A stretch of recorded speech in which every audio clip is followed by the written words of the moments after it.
अस्सलाम वालेकुम दोस्तों, मैं हूं नईम ख़ान और आप देख रहे हैं ट्रेंड पॉइंट।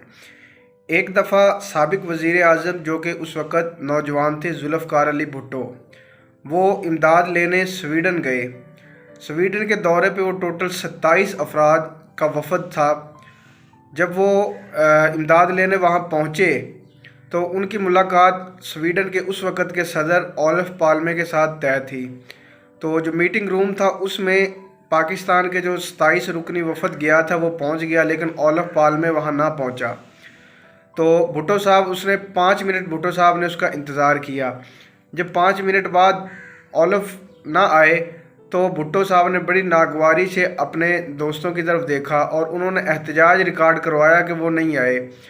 तो इतने में दरवाज़ा खुला और ओलफ पाल्मे अंदर दाखिल हुआ। ओलफ पाल्मे की हालत ये थी कि वो हाँफता काँपता आया और उसकी टाई की नॉट भी जो ना ढीली थी। तो उसने माजरत खाना अंदाज में कहा कि मैं लेट हो गया हूँ। आपका जो वफ़द आया है, इनकी गाड़ियों की तादाद इतनी ज़्यादा थी कि पार्किंग में मेरी गाड़ी के लिए जगह नहीं बची, तो मुझे गाड़ी दूर पार्क करना पड़ी, इसलिए मैं लेट पहुँचा हूँ 5 मिनट, इसलिए उसकी माजरत। तो उनकी जो मीटिंग थी वो इमदाद लेने के हवाले से थी। पाकिस्तान, आप अंदाज़ा कर ले, हमेशा से ही हमारे जो हालत है वो भिखारियों वाली है। तो ये आज का कोई कर्ज़ा नहीं चढ़ा, वो उस वक़्त का ये सिचुएशन चली आ रही है।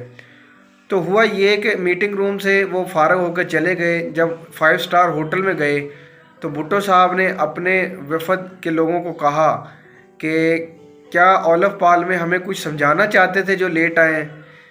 फ़ौरन ही एक सीनियर सफारतकार बोल उठे। उन्होंने कहा कि भुट्टो साहब, दरअसल ओलफ पाल्मे ये बताना चाह रहे थे कि जिस मुल्क में आप 27 लोग शाहाना प्रोटोकॉल के साथ इमदाद लेने आए हैं, उस मुल्क के वज़ीर आज़म को भी पार्किंग में जगह ढूंढनी पड़ती है। तो भुट्टो साहब ने बड़ी सादगी से कहा कि ऐसा क्यों होता है। तो उस सफारतकार ने जवाब दिया, उसने कहा सर ये स्वीडन है, कोई पाकिस्तान नहीं। तो अब बात कर ली जाए शहबाज शरीफ साहब की। आपने देखा हालिया दौरा तुर्की उन्होंने किया, मिला कुछ नहीं। वहाँ गए तो तैयब उर्दवान साहब उन्होंने कह दिया कि हमारे तो खुद हालात ठीक नहीं है और हम इस कंडीशन में नहीं है कि आपको कुछ दे पाएँ। तो आप अंदाज़ा लगा लें कि हमारे वज़ीर आज़म साहब, जो कि मुल्क इस वक्त शदीद बहरान में डूबा हुआ है, और वज़ीर आज़म साहब अपनी पूरी काबीना को लेकर उधर गए और अखबारात में बाकायदा 174 करोड़ रुपए के इश्तिहारात दिए गए।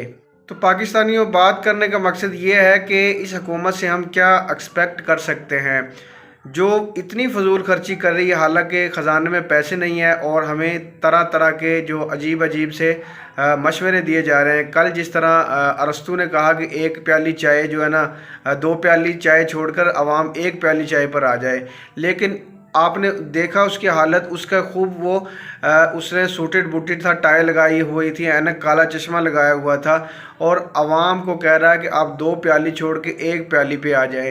तो इनकी अपनी जो शाहाना ज़िंदगी है उसमें कोई तब्दीली नहीं आ रही, लेकिन गरीब आवाम जो है उसको ये नित नए मशवरे दे रहे हैं। कभी वज़ीर आज़म साहब कहते हैं कि मैं आटा जो ना कपड़े बेच कर दूँगा, जबकि दूसरे वज़ीर मिफ्ता इस्माइल साहब वो कह रहे थे कि अगर 4 भाई हैं तो वो 1 रोटी को 4 मिल के खाएँ।